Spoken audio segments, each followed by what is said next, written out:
being being supported, individually or in silos. And so, and we'll talk about a little later what we learned from this, but when we looked at our framework, we saw that a lot of it hinged on our multi-tier system of support. Like that became the umbrella which all of our work kind of centered around. And so if you look at this graphic, you will see that not so much we're talking about tiers, but how do we actually support students? We look at our universal support, our additional support, and our intensified support. But all of these things are done with these high leverage practices that we incorporate with UDL, differentiated instruction, and with an integrated framework. So when we talk about this equity-based MTSS, it allows us to frame our mind around how do we support all students, and also being in those schools, how do we begin to have conversations and have those conversations move those practices where teachers are not just operating in silos and they're moving from those traditional roles or just serving students based on their title. So again, that led to that data that Don just shared about moving those students that are in those separate environments to a more an environment where they can be educated with all students. So again, we're looking at a very integrated approach. And so we're going to take a look at a little video. This is like one of 3 of our videos that we have. And this is going to be a focus on intensive support. So as you watch this video, think about what do you see, things that you hear, and what really stands out to you, okay? So this is like one of 3 of our videos that we're going to share.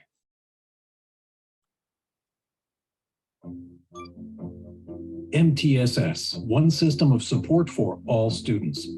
What is intensified support? When a school uses a multi-tiered system of support, or MTSS, all students achieve better academic and behavior outcomes. MTSS efficiently matches measured student needs with evidence-based practices for teaching and learning. Schools rethink how to use their space, personnel, materials, and schedules, so that all students can learn together within the core curriculum and with high-quality instruction.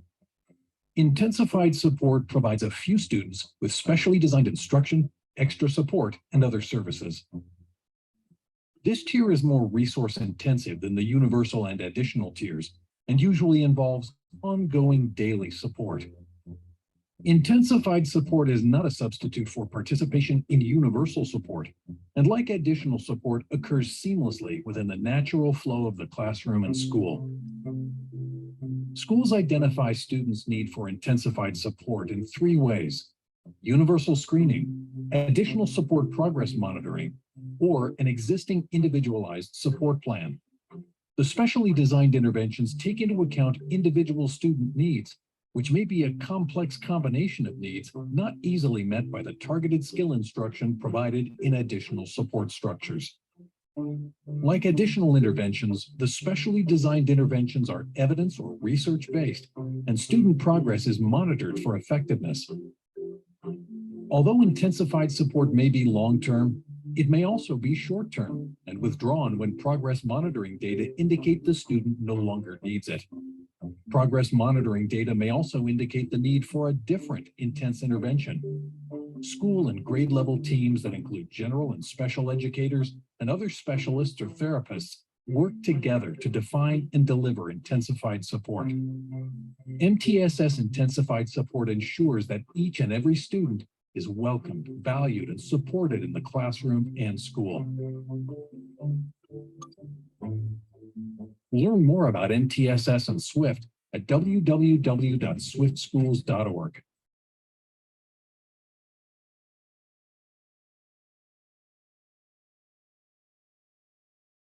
Okay. I smile as I watch that video because I see some of the people that I work with in Mississippi. So that's just memories.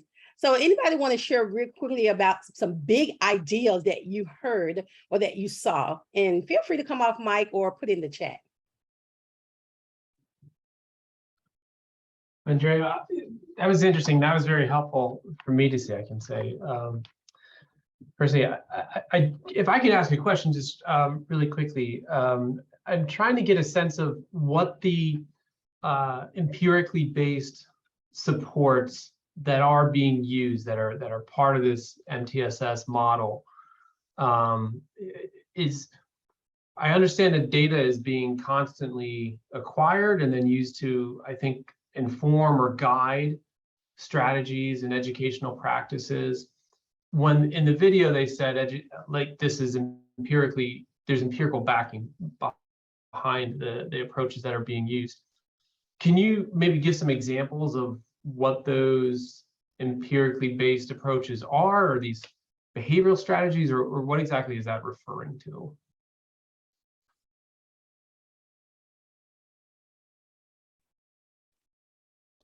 Okay. What? Well, actually, oh, do you want to answer, Dawn? Sorry, I ahead. thought you were looking for something, so I had something come to mind. Oh, go ahead, share. Part of what we're able to do with the fidelity of implementation tool is to kind of be able to provide feedback to the schools around kind of the big buckets around practices related to the framework that had evidence base behind them. Then each school would be able to kind of at a more granular level start to name those things that they may have in place. So it may be a particular curricular approach. It may be a particular support, like I'm thinking like check in, check out. They may have used Second Step as a curricular approach for social emotional learning. They may have used check in, check out as a particular support that they might have called upon. So they start to name those. We didn't pre-select those. It's more a matter of kind of like mining and putting their attention around the practices that they have in place. The other thing that's coming to mind is I'm going to put in the chat.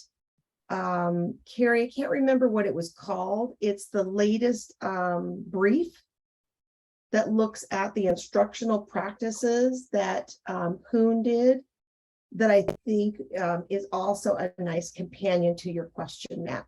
So I would say kind of more the domains and features kind of have the big buckets around the empirical backing.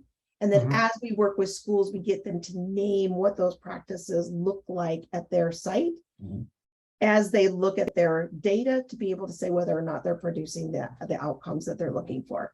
Is that helpful? Yeah, that is helpful to get I guess a more detailed picture on how this is implemented in different schools. So thank you for that. Yes, I also put in the chat that we really believe in leveraging the good work done by others. So for example, if someone was looking for a very specific specially designed instruction with evidence behind it, we would refer them like to the National Center on Intensive Intervention. So I put that link in there as an example of how we don't try to recreate everything, but we triage and leverage existing good work. Right. So yeah, we always kind of meet schools where they are and take a look at the instructional materials that they do have, and to try to ensure that they are using research-based or evidence-based materials, and then making sure that they have agreements around those materials and using them with fidelity. So all of those things make a huge difference in school, and it also affects the data. And then because we're talking about an integrative approach and kind of moving from those silos, it allowed them to be really more open into how they educate all students, and to understand that the environment, or adapting this environment to make sure that all students can really thrive inside of those classrooms. Real quick, and I apologize for asking multiple questions here, but frankly, it's just an indication of the interest. It's but it seems to me then this does involve a significant background research and investment on the part of the schools, and engagement with you all as they go through this supported program, and that would make me think that these schools. I guess my real question is, where do these schools come from? Who are these schools?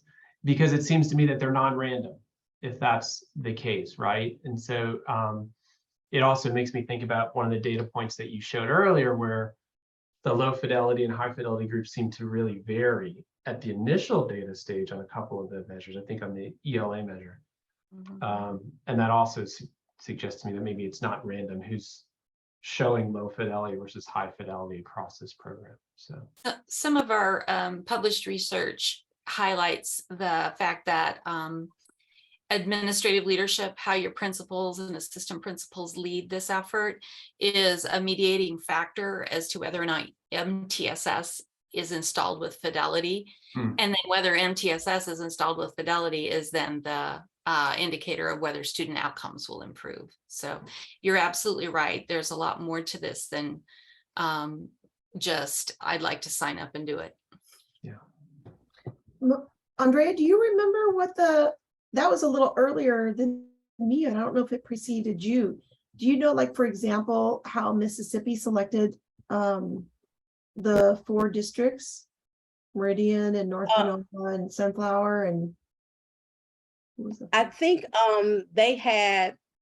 they may have used data, but I think they talked to specific school districts and kind of gave them the lay of the land, and then asked them if they wanted to be a part of this. And then from that, what schools within that district did they really think could benefit from the work? Gotcha. Carrie, do you know if that's how it was in the other 4 states? No, I don't. We used Yeah, I don't remember we used that. a tool. We used a tool to select the states. Yeah. About it from National Implementation Research Network. Then after that, I'm not sure how it went. Sorry, Yeah, I wasn't I here don't either. remember. Yeah. Thanks. Okay. Do we want to move on to the next Yes. thing? Okay. So let's do a little conversation around our universal support, or sometimes referred to as tier 1. And these are just a few takeaways. If you look on the screen, you can look at some of the lessons we have learned through this process. And I just won't read them all, but even when we talked about our framework, we introduced our integrated framework.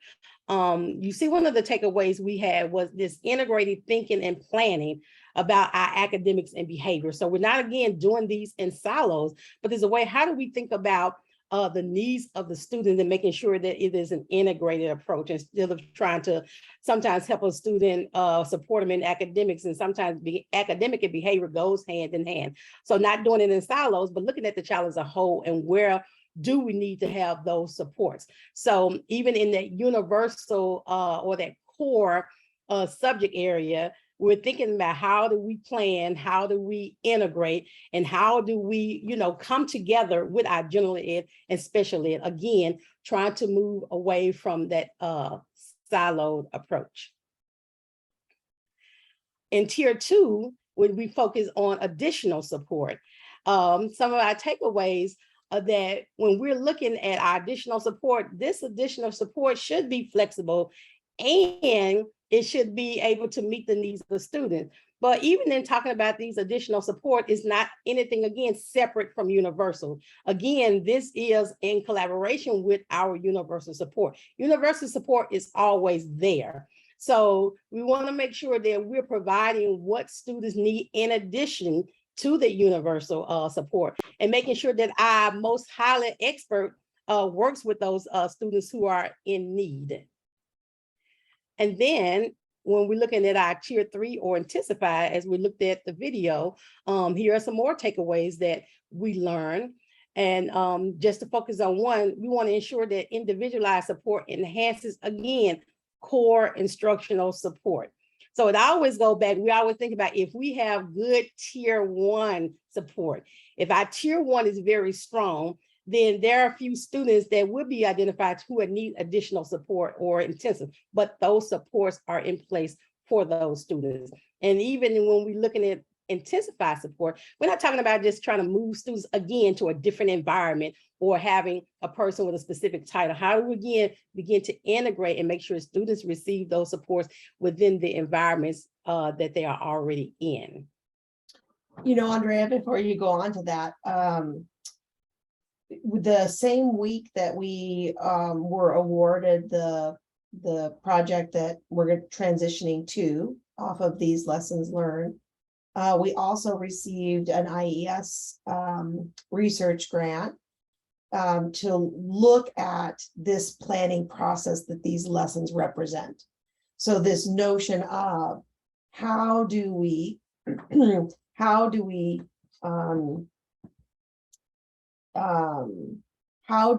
planning that comes from the general education team and curriculum, so that it's not a special education function and separate from. So how do we intensify instruction when we know that we need to, and what does that look like?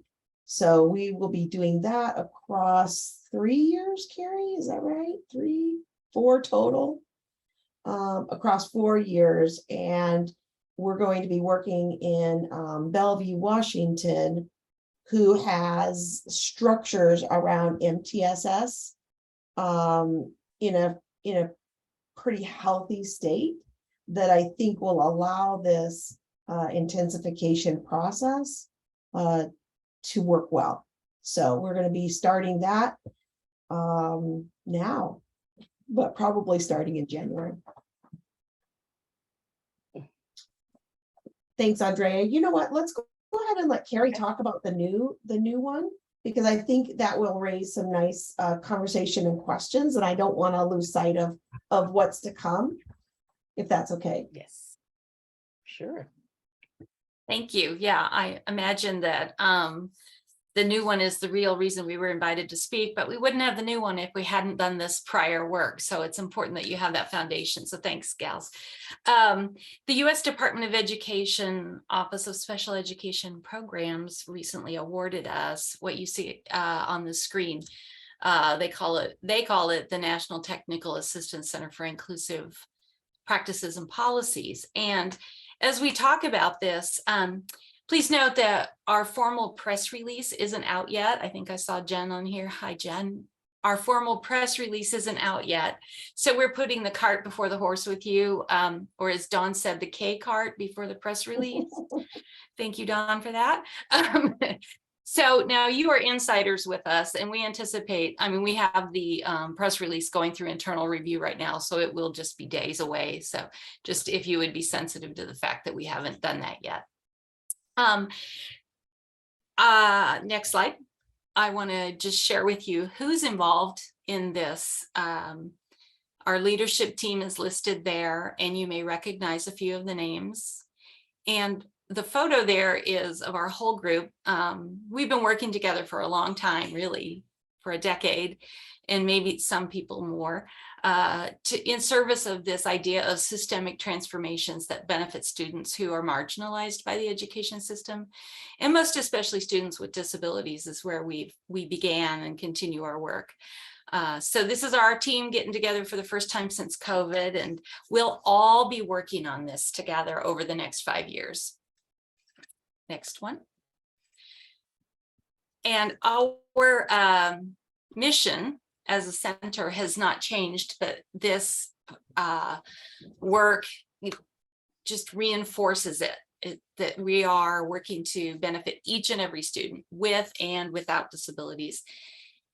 And our work in the past was chiefly marked out as inclusive education, and we talked about equity being a driving force for that. Next slide. But with this new center, we're going to have a paradigm shift, an equity paradigm shift, because we've been growing and changing over the last decade. So we're going to be a little bit more explicit and try to talk about shifting from simply inclusion to rightful presence, in the sense that inclusion is often practiced in a way that is dependent on some people refer to as a guest-host power dynamic, in which the dominant culture invites students into a system not really developed or intended for them. And by putting an emphasis on rightful presence, we want what happens in these schools to be a case in which all the parties cultivate what we would call true belonging among the diversity of learners. learners who really are already included by virtue of their very humanity and presence in the community. Those students are there.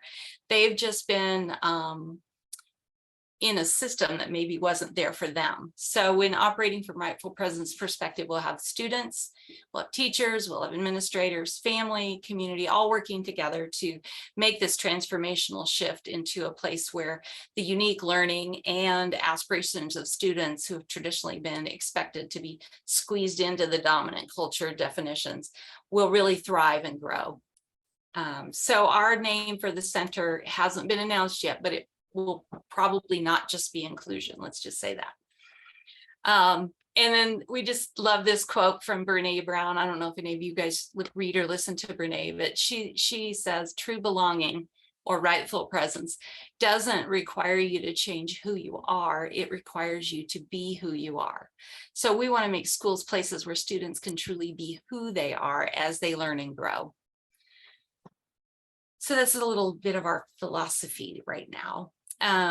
But we have had a theory of action that Dawn articulated earlier around whole system engagement, and that has not changed. We are still working from the science provided to us, implementation science from National Implementation Research Network, where, as Dawn explained, this is just a little different way of looking at the teaming structure. We talk about students and family are the purpose of our work. Schools are the place of transformation. Districts are the point of intervention of our TA services, because that's how you make this change sustainable over time, is to get it changed at the district level and the school. And then working to build capacity at the state, or some in other states, sometimes it's at regions as well, to make them understand their role as a source of technical support, not just compliance or monitors. So with that theoretical framework in mind, our theory of action in mind, next slide, we set the project goals for this new technical assistance center around the whole system needing something. And we have goals for what we are calling model demonstration sites. And that is to develop the capacity in 4 state education agencies and 2 LEAs in each of them, as well as then implementation in 4 schools in each LEA. So if anybody's really good at math, they know that 4 times 2 times 4 is 32 schools. It's half the size of what we did a decade ago, but it's half the money. So we figured that was fair. So as required by OSEP, our third goal is that we increase time, engagement, and instructional quality for students with cognitive disabilities, which OSEP defined as including students with autism, intellectual disability, deafblind, traumatic brain injury, and multiple disability labels.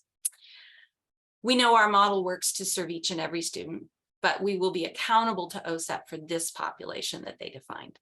And of course, that's of interest to you because that includes students across the autism spectrum, which we readily acknowledge are not all people with cognitive disability, but something else. Yes, LEAs are local educational agencies. Sorry, Jen. So that's the first 3 of our goals. And then our 4th goal, which is on the next slide. Oh, we got it. Yeah, on the right slide there. Is a broad knowledge development and dissemination goal, which we have in basically 3 parts. One is to do an appreciative inquiry study of successful practices. The second part is to provide short-term or sort of one-shot technical assistance to states and districts on request. And then finally to do universal technical assistance, like the website resources I saw Nancy Brady said she uses our current materials, like those are what we would call universal technical assistance for states, districts, families, and communities. So those are the goals for which we're accountable. On the next slide, just to talk about who will be our partners in that work. We'll have 2 kinds of partners. we'll have the appreciative inquiry partners will be knowledge development sites.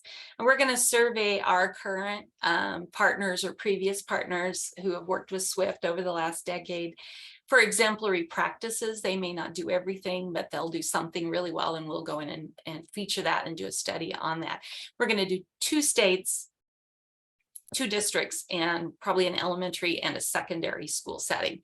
And that is another difference between now and our prior work. We are going to include secondary schools in our work. We've been, for the past 5 years, starting in California, serving at the secondary level. So we have some partners that we can bring into that. The previous one was K8, which I don't think I mentioned. So Oh, yes, I'm sorry. Yes. So we are now K-12, and we're also considering issues of transition to adult college, career, and other pathways. The second kind of partners that we'll have, we began to discuss a little bit before that we had 5 partners and how we selected who would be available and ready to do that work.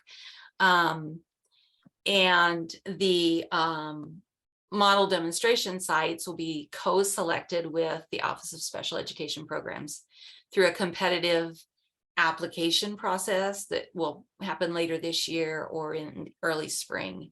And so that process has yet to be ironed out, but the kind of considerations that Matt, you were asking about will be part of that selection process. Do they have the leadership? Do they have the cultural commitment to it? Do they have need for it? You know, on and on. We'll have many dimensions to that. Somebody asked, what does knowledge development mean? That means we're going to study it and learn something and then tell people about it. So thanks, Carrie. I was just typing that. I was typing a response. Okay, thanks. I'll take a breath. Any other questions before I move to the next thing? Okay, next slide. So Dawn talked about our methods. Quite a few of our methods are going to be much like what we did before. We are still using the equity-based MTSS with the 4 supporting domains of administrative leadership, integrated educational framework, family and community engagement, and LEA policy and practices as the driver of change in the schools or transformation in the schools. And the transformation in action playbook tools that we used before, and the fidelity of implementation tool that we used to measure our progress before. Those will all still be there, as well as the high leverage practices.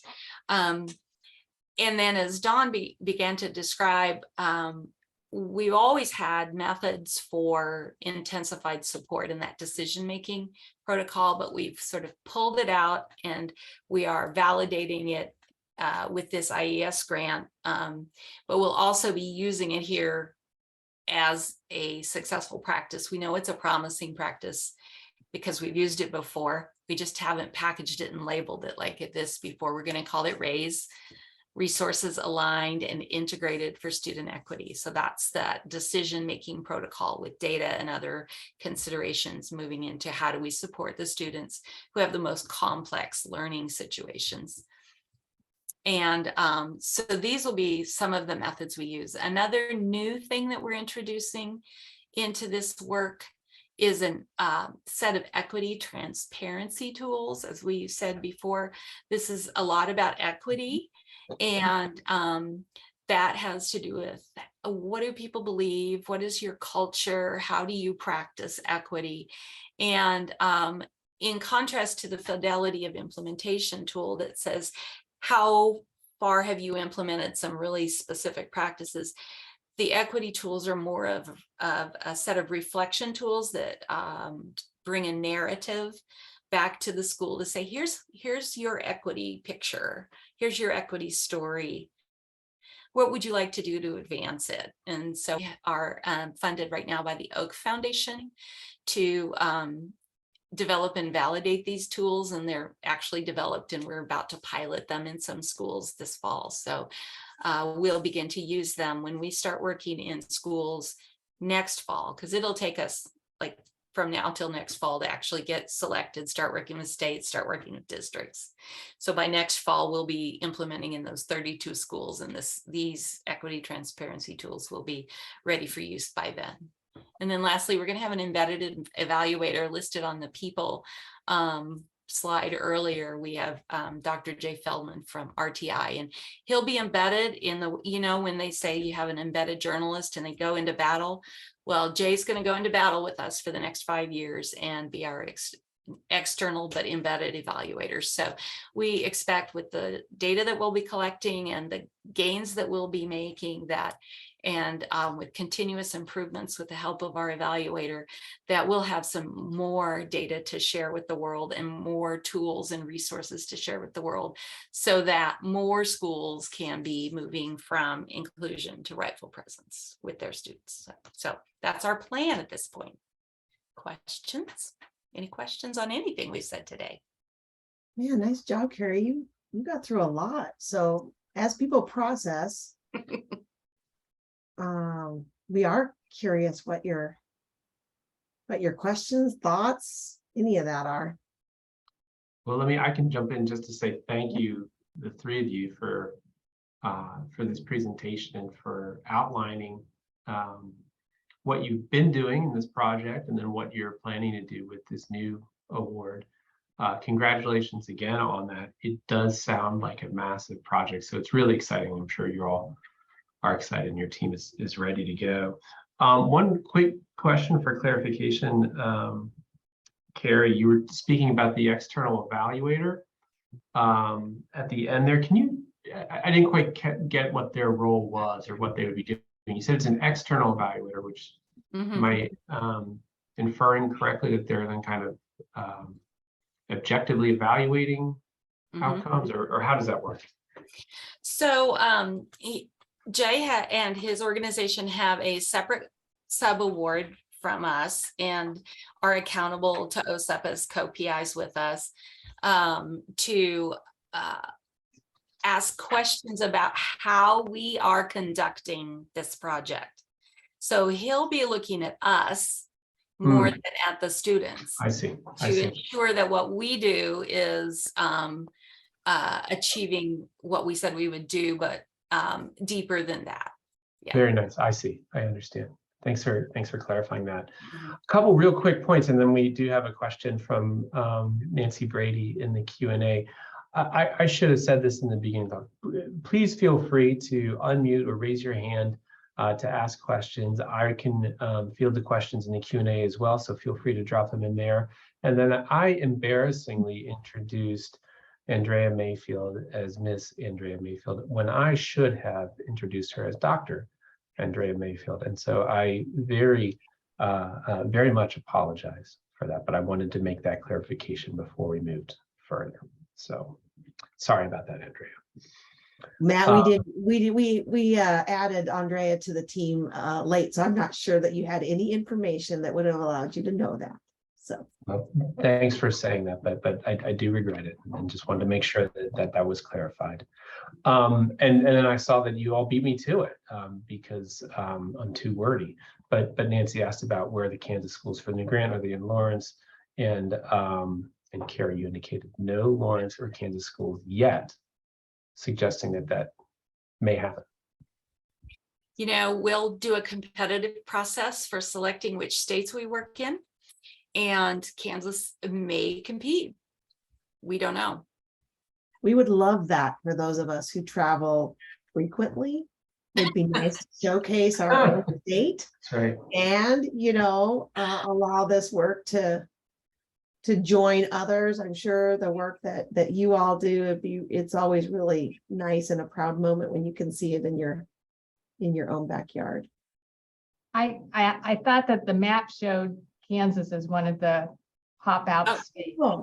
So that is true. We have a IES grant to research a technology tool called Data Wall, and that's different work than the work we just described. But yeah, we have a partner in DeSoto and starting a little bit of work in Lawrence on that. And that tool is not validated yet, so we were not going to roll it into this project yet.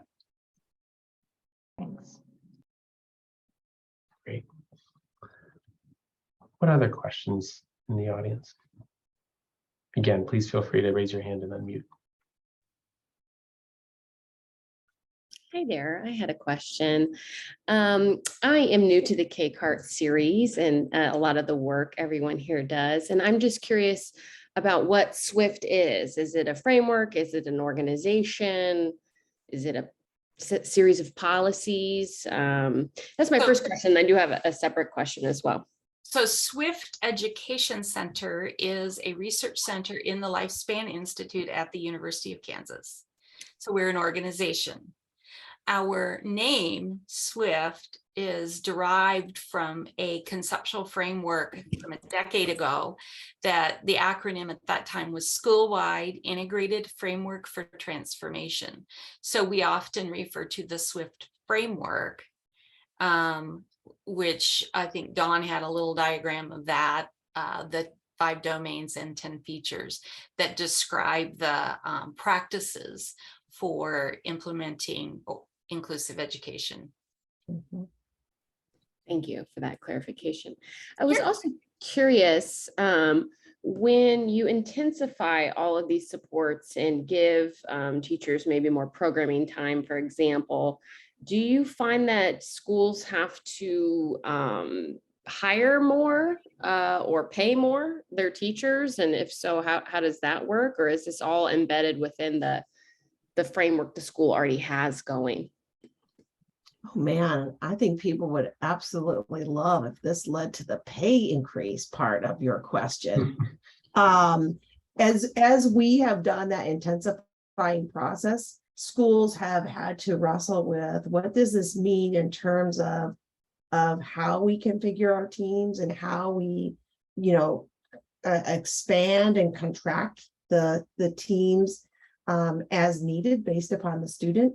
And they have to wrestle with things like scheduling for that time to occur, facilitation of it, like making it happen pretty much.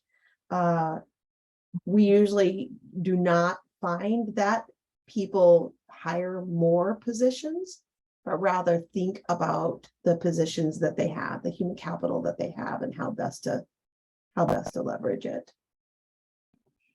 Yes, so they when we have other challenges, and it's usually not staffing and pay, but as a direct result of this process. Yeah, like Don said, when we're working with schools or coaching with schools, we use a lot of our tools to help them to think about their resource mapping. So we kind of look at who are the people we have, what are they doing? We look at those master schedules. And so we really look at what's the work that needs to be done, and we kind of make it happen. And so, yes, you have to take into effect, again, as we talk about that integrated approach, how do we move from silos? And so having just people I was hired for this specific purpose or this reason that I'm just sticking there. So how do we begin to leverage who we have and within our school buildings to actually support the students and the needs that they have?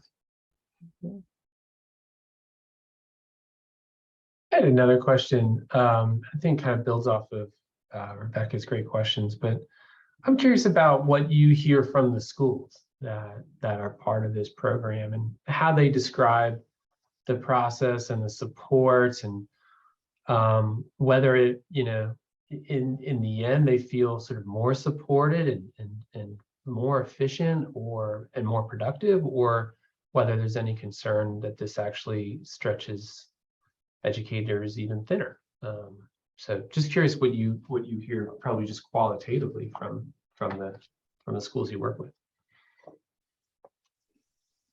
It kind of varies, but I can just say, like, all of the schools I work with this past year, when I asked them if they wanted coaching or support, they were all in for it. But I think it's a matter of how you approach schools where they are and focus on the work that they are doing and then trying to help them move forward. So I think the support, knowing that you are there and that, as we like to say, we're 100% in this work with them. So, we said that when I came on board in 2013, is still the same today. But long as they're, they have support, it can be a challenge because staff shortage, especially in this era of COVID, they've had to, face those challenges, and they know that it can be hard, but when they sign on, sometimes they're really in it. And then if we just kind of work with them and move through it, it may not be perfect, but we do move the needle in some areas. And so it is a work in progress. But they seem to, they'll gravitate, and we have the resources. We meet with them often. We talk about those challenges. We have to lay it all out on the table. And so we give them a safe space to say, because sometimes there are things that, the district has in place, and it's like, how do we, you try to make things work that are in the best interest of children, and also be within those confines of what, our district says. So that's why we work with the district also, so we can kind of look at and identify what those barriers are, and then we can kind of move, make sure that those barriers are not interfering with the work. Makes sense. You know what else you're making Olivia. me think on that swiftschools.org website? There's a tab that says Swift Talk. No, is it blogs? And then there's another one that's unscripted. And if you peruse those, now we've had a lot of, this is one of many projects that we have. When the question was asked about, like, what is Swift? Like, we have about a dozen different projects running simultaneously that all have like different areas of focus. So you're going to see things from California on those blogs, on the unscripted. But if you look for the ones associated with the states, you're going to see some really nice blogs coming out of New Hampshire, Vermont, Maryland, Mississippi, and Oregon.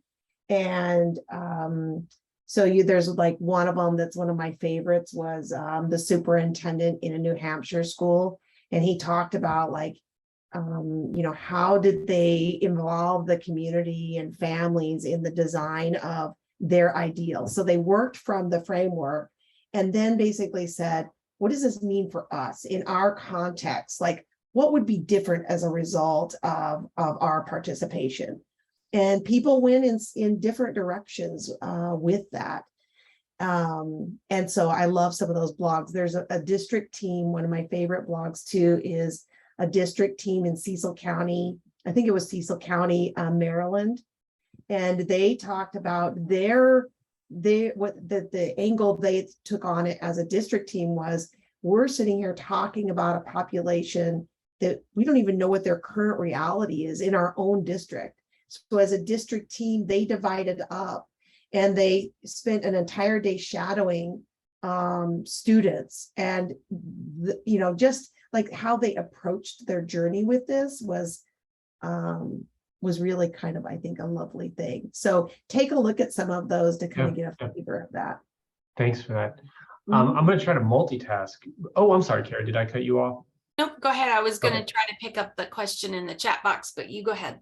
That's perfect. That's what I was going to say. So we have two questions. Olivia, you were waiting patiently and you had your hand up first. So I wanted to make sure you had a moment to ask a question before we wrap up. And then there is a question in chat. So if we could maybe even tackle both of those questions at the same time, we might be able to. No worries. I'm curious what sort of like your long-term implementation looks like, and what the fade out process is for schools long-term.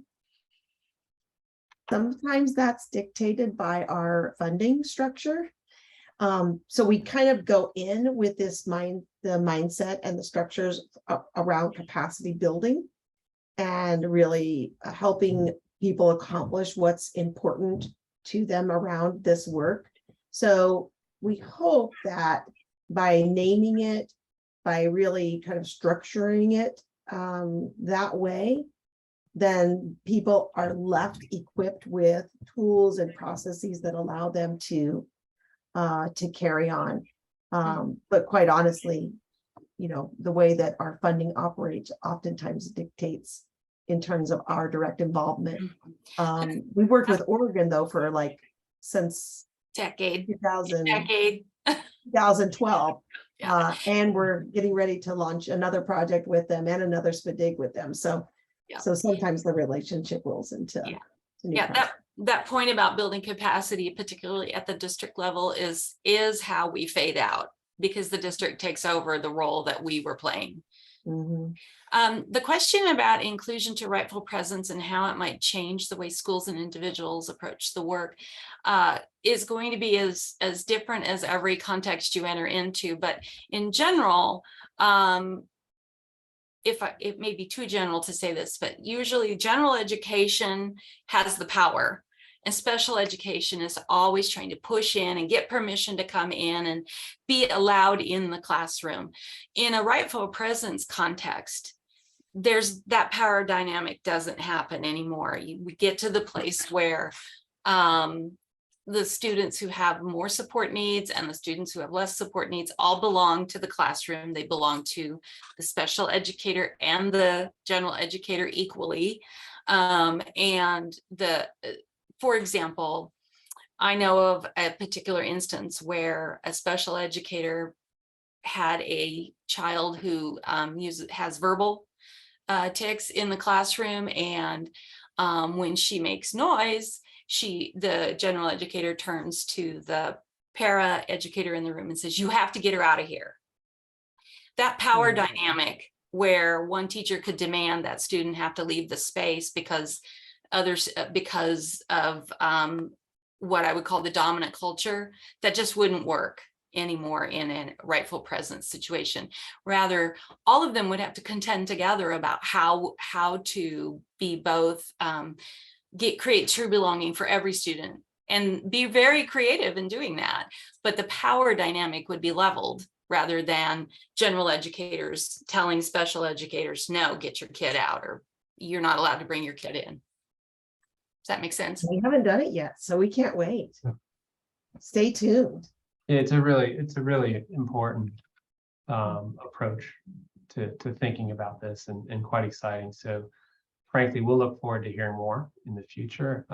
So consider the invitation open. We'd love to hear about progress on this front and are excited for you for this project. So I wanted to thank again Dawn, Carrie, and Andrea for doing this presentation. Really learned a lot. And so we appreciate your time. And then real quickly, I will just put in a quick plug for our next seminar. It's going to be on September 22nd. And Brad Linnenkamp, assistant researcher at our USED, will be speaking about equity in research, including self-advocate voices. So hopefully all of you will be able to join on September 22nd. So until then, everybody be well, and thanks again to our speakers. Yeah, thank